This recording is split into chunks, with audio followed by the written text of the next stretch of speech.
Yoo yaa fuunee jallatamuuf kabajamoo hordoftoota hawwii Oromtiitiitu bakka fayyaa keessanii nagumaa jirtu jabaattu nageenyi keessan badhaadhaa galata waaqayyoon nagaa kooti nagaan qorraafaadha waaqayyoon sana nagaa nuuf kennee eebbifamu nagaa akka qabdan abdii amantii guutuun qaban jedha. Har'a immoo yaadan qaburraa yookaan waan nu badhaadhaasiniif hiruudhaaf dhufeen jiraan isin jedhamtoota kiyyaa innis isin fayyada waan yaadeef yeroon jedhummoo isin caalan beeku jechuu koomti yeroo kana dubbadhu jira miti namni bifni isaa akkuma tokko hin taane yaadni isaas adda waan ta'eef yaadan hubadhee akkan argattis waan shamarroota qunnamuu irrattis jira miti waggaa 15 waan akkasii jalqabe wanti nu hubannu jira jechuudha. Kanaafiyyuu sarraan dubbadhaa jechuudha. Innis shamarroonni keenya yeroo baay'ee jaalala keessa yeroo galle achi keessaa ba'uun nutti ulfaata. Hariiroo jaalala biraa jalqabuudhaaf hin murteessinu dafne.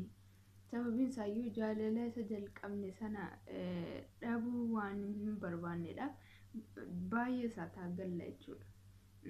Inni immoo yoo waaqayyo nu qarqaaree dhuguma abbaan namichi nu jaallate sun kan keenya ta'e yoo akkamiin jibbiyyuu eessayyuu hin naqu jechuudha. Garuu immoo giddiidhumaan yoo keenya godhachuudhaaf jennee miidhaa guddaan irraa waan ga'uudhaaf irraa akka of eeggannoo goonu hamma wanattillee obboleettiiwwan kiyya waan akkasii keessa yoo jiraatanii yeroo isaanii gubuu dhiisanii akka isaan keessaa ba'an waan yaadadhaaf viidiyoo kana maruutti hin jira waan hin hubadhe jechuudha waan natti dhaga'ame.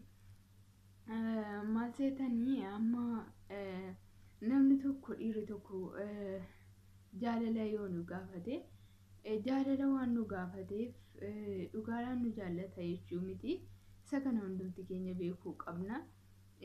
Toleen yoo itti seenne amala isaa ilaalaa deemuu qabna. Iddoo inni nuuf qabu kabajaa inni nuuf qabu ilaalaa deemuu qabna jechuudha. Kanaafiyyuu jennaan jira miti dhiironni tokko tokko si jaallanna jedhanii kaanii afaaniin jedhan malee onneedhaan isin nu jaallanne waan ta'eedhaaf nuti immoo shamarran yeroo jaalala keessa galle dafnee laphee qulqulluu onnee qulqulluudhaan jaallanna waan ta'eef keessa bahuu hin dandeenyu. Jaalala keessa gallee jennu jaalala keessa yeroo galle gaafuma wal bartan sanaa kaaftanii amala isaa ilaaluu qabdu. Yeroo isin jira miti gara fuulduraatti waa'ee gaa'ela keessanii yeroo isin wajjiniin dubbattanu iddoo inni siif laatu akkamitti gurra sii kennee akka inni si ciqasu hubachuu qabda jechuudha. Inni yeroo ati waa'ee gara fuulduraatti taasiftu yoo gurra siin kennu ta'e waan ati jettu yoo hin hubatu ta'e lapheen isaa iddoo biraa yoo jiraate waan ati dubbatte sana dhaggeeffatee yaada yoo ittiin kennine si wajjin hin jiru jechuudha. Si dhaggeeffataan jiru lapheen isaa siif iddoo hin qabu jechuudha. Yeroo iddoo biraas deemee silkii yeroo ati dawwaltuu fi si alaan kaasu taanaan argeellee boodarra ergi ati dawwaltee kaatee deebisee siif hin dawwalu taanaan iddoo siif hin qabu jechuudha. Inni waan barbaadeef si barbaade malee iddoo siif hin qabu jechuudha. Kanaafiyyuu yeroo kee hin gubin dafiitii dammaqii keessaa bahi.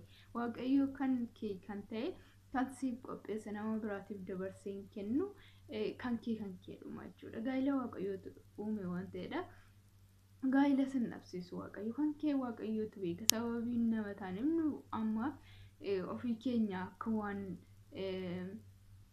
waan jaallanne sababii jaallanne nuuf ta'u nutti fakkaachuu danda'a. Garuu waaqayyo mazaggabe gaafuma nu dhalannu kaasee nuuf kaa'eera kan keenya amma nu addunyaa kanarra wajjin hin jiraannu waan ta'eedhaaf kan keenya isayyuu hin naqu jechuudha.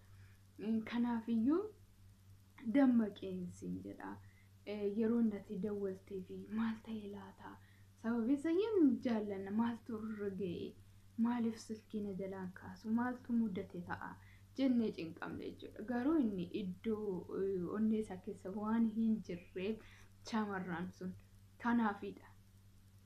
Ammalee utuu waan laphee onnee qulqulluudhaan jaallate ta'e biizii yoo ta'e iyyuu jechuudha. Akkamiyyuu haa ta'u haala akkaataa mijeessee sii wajjin dubbachuudhaaf yeroo sii wajjin hin dabarsu mokkora jechuudha. Kanaaf iyyuu dammaqeen jedha. Dhiira sin jaallanne sababii jaallatteef sababii sadhaabuu hin barbaanneef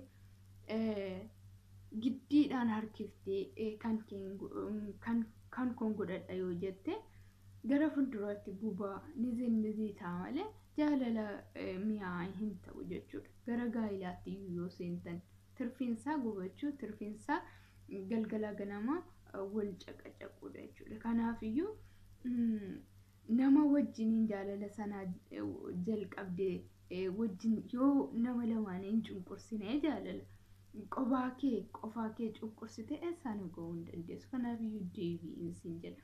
Yeroo keessa of jalaa hin gubiniin siin jedha. Gizeedhaan dammaqii ofii keessa hin miidhinii. Waggaa 2 waggaa 3 ta'uu danda'a, waggaa ta'uu danda'a. Mokkortee garuu sadhabuu hin barbaaddu. Inni immoo sin jaallatu taanaan iddoo sin kennu sin dhaggeeffatu taanaan dafiitii atis onnee kee isarraa qollofadhu siin jedha. Maaliif hin miidhamta? Situ miidhamaa jira. Si miidheen kan waan tokko badii hojjetee ati argitee kan sin amanne yoo ta'e dhiifama yoo sin gaafanne balleesse isaat argite sana yoo morme kun kan keetii miti. Sababiin isaa yoo bor rakkoo guddaa sirraan ga'a waan ta'eedhaaf dammaqii keessaa ba'i. Boris gubataa har'as argitee waan baay'ee argitee irra darbaa lakkii isa dhabuun barbaadu jettee waan baay'ee utuu argitu gaa'ilatti immoo seente isa caalaa gubatta jechuudha. Kanaaf iyyuu deebi'i. Kan kee kan ta'e waaqayyo eessayyuu kan biraatiif dabarsee hin kennu waan ta'eef deebi'i siin jedha. Maaliif gara fuulduraattis nagaatti akkaatiin jiraanneen waan si godhuuf jireenya kee waan gubaadha malee waan biraa wanti inni siin dabaluu hin jirreef deebi'iin siin jedha. Waan jaallatteef giddiidhaan kan kee godhachuudhaaf hin xaarinii. Yoo si jaallate malee ati bicha jaallatteef kan kon godhadha jettee yoo xaartu waan hundumarrayyuu utuma keessi kee gubatu utuma inni badii balleessuu dhiifte gaafa gaa'ila keessa seente immoo kana caalaadha jechuudha. Kanaaf iyyuu deebi'iin siin jedha. Jaalalli sitti fakkeessee sababii jaallattuuf gubaa keessa hin galiniin siin jedha. Hiriyummaadhaan kan si sobee hiriyummaadhaan kan boodaa si laachuu didee kan si dhaggeeffachuu didee gaafa gaa'ilatti galte immoo akkam ta'a jettee yaaddaata. Kanaaf iyyuu dammaqeen siin jedha.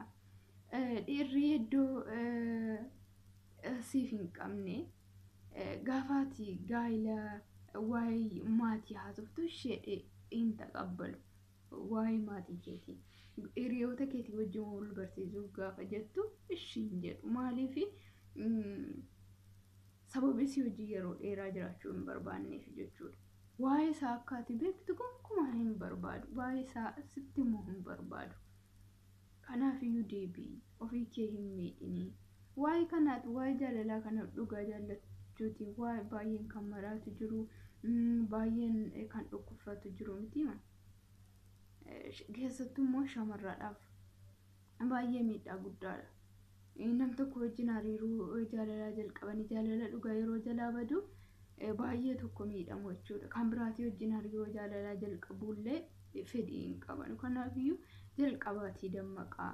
Waggaa 15 kaafnee yeroo nu shamarroonni waan baay'ee argaa dhufna, waan baay'ee barataa dhufna, dammaqnuun isin jedha. Kanaaf iyyuu dammaqaa. Warri yaada koo jaallattanii subscribe share godha. Warri subscribe share gootan immoo turtiin keessan gara fuulduraattis na wajjin haa ta'u isin jedha. Isin jaalladha, isin kabaja, isinitti hin dheeressu. Yoo isinitti tole bicha yaada keessan naaf kenna. Yaadni kee gaariidha hawwii jiraadhu na jedha. anis waan yaade waan nu godhe tokko sheeriin isiniif godha isiniin jedha jaalatan kabajamoo hordoftoota kiyya nagaa fayyaanaaf ta'an isiniin jedha filis dafaatii akkan chaanaliin kun naaf guddatu naaf godha nu sababa baay'eedhaan isiniin jedha hordoftoota kiyya filis isiniin jechuun jaaladhaan jajjabeessaan isiniin jedha نجتي ترتي جالسني فتو فيديو سنتين رسول إتن يسوت جرامالي يعني كوباية الأشلا